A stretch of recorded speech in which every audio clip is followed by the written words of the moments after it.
Pour répondre à la question proposée par la journée d'études, ce que le langage fait à l'art, j'ai choisi d'interroger le rapport qu'on peut établir, à mes yeux en tous les cas, entre le fonctionnalisme de Nelson Goodman en particulier et le pragmatisme de John Dewey.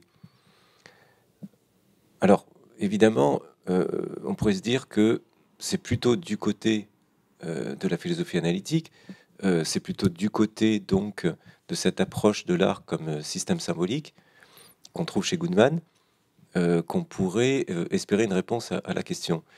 Ce que je voudrais en fait montrer, c'est ce qui autorise un rapprochement à mes yeux fécond entre cette approche symbolique de l'art et puis l'approche empirique et pragmatiste en fait de John Dewey, en particulier dans l'art comme expérience. Première partie de mon propos, je m'attacherai d'abord à défendre la position d'irréalisme qu'on trouve chez Goodman et simultanément à critiquer la position du réalisme esthétique qui voudrait au fond d'emprunter aux analyses de Goodman que son fonctionnalisme. Dans un deuxième temps, je m'attacherai à montrer comment précisément on peut dépasser l'opposition entre l'expérience cognitive et l'expérience esthétique, qui me semble être le dernier avatar de ce faux dualisme entre le sujet et l'objet de l'expérience que s'attache Goodman comme Dewey à dépasser. La thèse essentielle du réalisme esthétique, telle qu'elle est défendue en particulier par Roger Puivet, de manière très véhémente, consiste à affirmer la réalité objective, irréductible, de caractéristiques esthétiques, des choses ou des artefacts qui fonctionnent esthétiquement.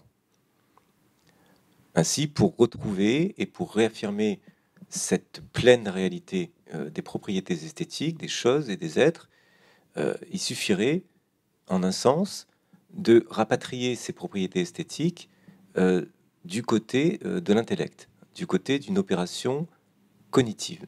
Consacrée à la pensée de Nelson Goodman, Roger Puivet peut donc affirmer la chose suivante: pour qu'une chose fonctionne esthétiquement, nous devons être attentifs à certaines de ses caractéristiques symboliques, esthétiquement fonctionnelles.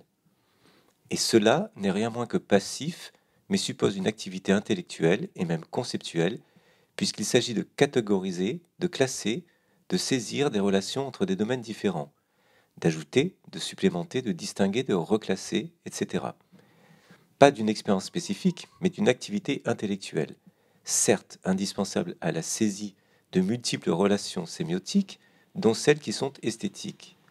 Mon lecteur, finit Roger Puivet, a certainement compris que finalement, esthétique ne qualifie pas expérience, l'expérience n'est jamais esthétique. Sur d'un tel passage, que le réaliste adhère entièrement au fonctionnalisme de Goodman, dans la mesure seulement où il lui permet de retrouver la solidité, la fermeté, si on peut dire, de l'objet d'art, de l'artefact, qui, selon les circonstances, va fonctionner esthétiquement. Donc, ce qui est essentiel pour le réaliste, c'est que ce qui fait que l'objet peut fonctionner comme œuvre se trouve bien dans l'objet, et non pas évidemment dans le sujet, dans la conscience, etc. Pour évidente qu'elle paraisse, dissimule un paradoxe massif. En effet, la thèse essentielle et peut-être la plus saisissante, la plus spectaculaire de Goodman tient précisément à la distinction qu'il opère entre l'objet d'art et l'œuvre d'art. Par exemple, dans Manière de faire des mondes ou dans les langages de l'art, va consister précisément à réunir et à décrire les conditions à partir desquelles un objet peut éventuellement fonctionner comme une œuvre d'art. Étonnamment, c'est exactement à la même distinction que se livre John Dewey dans L'art comme expérience, et dès l'introduction, en nous conseillant, pour comprendre véritablement les œuvres d'art, précisément de se détacher des objets qui en sont finalement le support, que le fonctionnalisme de Goodman semble absolument incompatible avec la position réaliste objectiviste, en quelque sorte, de l'esthétique défendue par Roger Puivet. Au fond, le réalisme esthétique occupe une place intenable. D'un côté, il ne veut pas supposer une spécificité de l'expérience esthétique, et il ne veut pas perdre non plus la réalité, l'objectivité des caractéristiques du même nom. Le réalisme esthétique se retrouve confronté à un dilemme indépassable, c'est-à-dire que d'un côté, il est l'émanation, bien sûr, des philosophies du langage, de la philosophie analytique, donc il ne peut plus, évidemment, souscrire à un réalisme naïf. C'est pourquoi, par exemple, Roger Puivet admet volontiers qu'il n'y aurait pas de beauté dans le monde si l'homme n'existait pas. Mais il ajoute que si l'homme existe, alors il faut admettre qu'il y a bien de la beauté dans le monde. Hein, c'est-à-dire non pas simplement, évidemment, dans l'homme, dans l'esprit, etc. Or, si l'on relit les passages les plus célèbres de Nelson Goodman, par exemple, dans Les langages de l'art, dans lesquels il démontre de manière virtuose que la perception, évidemment, n'est jamais brute, que l'œil ne voit jamais les choses nues, mais qu'il est toujours vieilli, toujours précédé par ses préjugés, son activité, ses expériences. On voit bien, en fait, dans de tels passages, que si l'œil ne se contente pas de refléter passivement la réalité, parce qu'il est un élément de l'organisme, saturé de connaissances et d'expériences, ça ne signifie pas du tout, pour autant, ici, qu'on puisse en déduire, qu'on puisse en conclure qu'il n'y a pas d'expérience esthétique. Le propos de Goodman et ses conclusions sont beaucoup plus radicales et sont beaucoup plus inédites. Ce que Goodman, lui, affirme tranquillement, c'est qu'il n'y a pas de monde. Hein, c'est-à-dire que ce n'est pas du tout que le réel, la réalité se résorbe dans nos manières de voir, mais beaucoup plus radicalement, ça signifie que nous réalisons, au sens fort du terme, nos versions du monde, hein, nos manières de faire des mondes. On dit, en décrivant et en analysant ce que nos symboles, ce que notre langage fait à l'art, ce que Goodman finalement euh, peut en déduire, ce que Goodman peut en conclure, et ce qui l'intéresse essentiellement, c'est ce que l'art nous fait, hein, et ce que nous en faisons. Par exemple, les détails ou les subtilités que je découvre actuellement dans telle ou telle œuvre, j'en sais rien, dans tel ou tel film que je revois, dans tel ou tel objet. Ces détails ne sont pas plus aujourd'hui qu'hier dans l'objet, mais ils se font au moment où je les réalise, hein. C'est-à-dire que on peut pas du tout évacuer justement l'irréalisme de Goodman pour ne conserver que le fonctionnalisme. C'est précisément la position intenable finalement du réalisme. Il s'interdit de comprendre paradoxalement le fonctionnalisme lui-même. Maintenant, pour répondre à la question évidemment de la journée d'études, on pourrait se dire que ce fonctionnalisme ne représente pas nécessairement un gain très fécond, dans la mesure où si tout est symbole, si tout est interprétation, version du monde, si tout est toujours vu comme le signe d'autre chose, il semble bien qu'on retourne à ce moment-là à une forme de subjectivisme ou de relativisme dans lequel se dissout totalement, bien sûr, l'œuvre d'art. Cette lecture ou cette interprétation serait finalement un contresens. Dans la mesure où le symbole chez Goodman, effectivement, c'est toujours ce qui fait signe vers autre chose, qui tient lieu d'autre chose, mais ça ne signifie pas du tout pour autant que tout est langage. C'est même, à mon avis, c'est l'inverse, et c'est ça qui est souvent, qui est pas très bien compris chez Goodman. C'est que les symboles, le fonctionnement symbolique en général, les systèmes symboliques, ne sont pas du tout l'apanage, hein, du langage. Tout peut se mettre à fonctionner comme symbole. Non, John Dewey peut nous aider à comprendre cet aspect en fait du fonctionnalisme. En reconstruction en philosophie, Dewey cherche à établir une distinction qui peut paraître très classique entre l'expérience proprement humaine et l'expérience du vivant en général. Donc évidemment, c'est un enjeu très important puisque derrière, bien sûr, c'est une définition de la culture. Et Dewey donc fait cette remarque, là je le cite, je le lis: contrairement aux bêtes à l'état naturel, L'homme ne vit donc pas dans un monde chosifié, mais dans un univers de signes et de symboles. Une pierre n'est pas simplement cette chose dure sur laquelle on trébuche, c'est aussi un monument à un ancêtre défunt. L'homme est un être de mémoire, il conserve et préserve ses expériences. Entendre cette caractéristique de l'expérience, Dewey, dans le même passage, imagine le chasseur primitif. Voilà, lorsqu'il chasse, il est tendu vers son but, il est attentif à toutes les caractéristiques utiles du milieu pour parvenir à ses fins. Et donc là, il se distingue pas évidemment de tout autre prédateur. Il habite un monde commun avec tous les autres prédateurs. Mais voilà, lorsqu'il rentre le soir, on nous dit oui, après la chasse, et s'il raconte éventuellement sa chasse, là, elle devient vraiment une expérience humaine.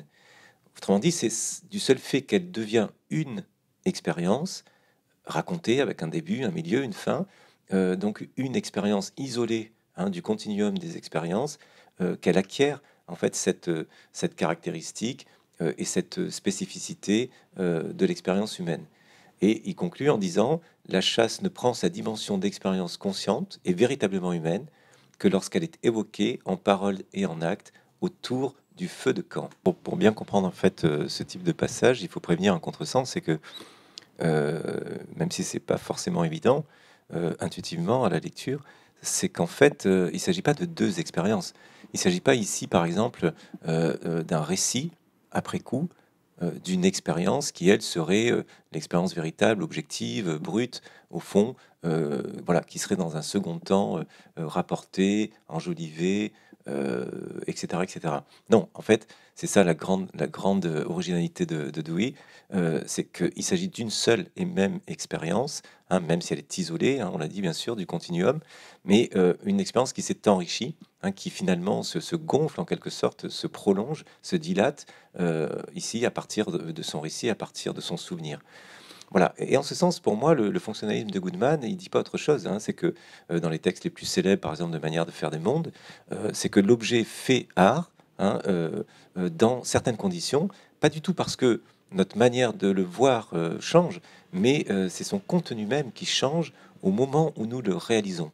C'est le fameux exemple qui a fait Flores de la pierre trouvée au bord de la route, qui se met à fonctionner comme œuvre d'art si voilà, si elle est exposée au musée, etc., etc.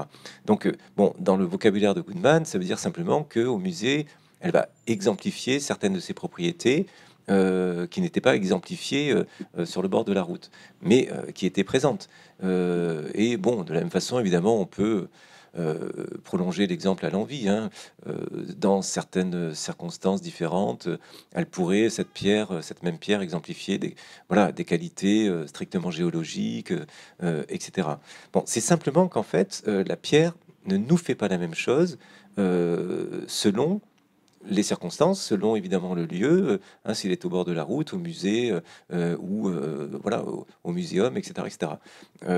Et c'est ça évidemment qui, me semble-t-il, permet de rapprocher utilement en fait le fonctionnalisme de Goodman et puis donc le pragmatisme de Dewey. Il ne suffit pas du tout que toute interprétation en vaut une autre, ou bon voilà qu'on aboutit à un relativisme euh, total, etc., etc. C'est jamais, c'est jamais la thèse ici de Goodman. Euh, le fait que les arts ou les sciences sont toujours référentiels, sont des systèmes symboliques, ne gomme pas du tout leurs différences. Dans la science, le symbole sera le plus transparent possible à ce qu'il signifie, si on peut dire le plus pauvre possible, par souci d'efficacité. À l'inverse, dans l'art, il sera le plus opaque et le plus résistant possible à la signification. Mais voilà, dans les deux situations, ce qui est en jeu, c'est notre compréhension de ce qui est symbolisé, ce qui signifie que les différences dans l'usage des symboles se fondent quand même sur une communauté essentielle. L'important de cette confrontation, à mon avis, c'est que on voit très bien que pour le fonctionnalisme ou pour le pragmatisme, il n'y a aucune différence de nature entre l'artistique et l'esthétique. C'est pas du tout que le fonctionnalisme absorbe l'esthétique dans l'artistique. Ça, on l'a vu, c'est la lecture, à mon avis, un peu dévoyée, au fond, qu'en fait le réalisme. Mais c'est simplement qu'il s'agit d'une seule et même expérience. Ça signifie que prêter attention à la manière dont l'objet exemplifie certaines de ses propriétés, ou faire une expérience esthétique, ça n'est jamais se représenter, après coup, intellectuellement, une réalité qui serait derrière l'objet. et qui en garantirait le sens. Au contraire, c'est éprouver de façon directe l'objet comme support d'une expérience accomplie et unifiée. Voilà pourquoi ce n'est pas l'expérience de l'objet qui est décisive, mais l'expérience élargie qui éventuellement s'exprimera à partir de l'objet. Donc ce n'est pas l'expérience d'une réalité qui est décisive, mais le fait que la réalité soit expérience. L'expérience de la réalité n'est rien d'autre que la réalité de l'expérience. C'est-à-dire qu'aucune expérience de la réalité n'est plus réelle qu'une autre.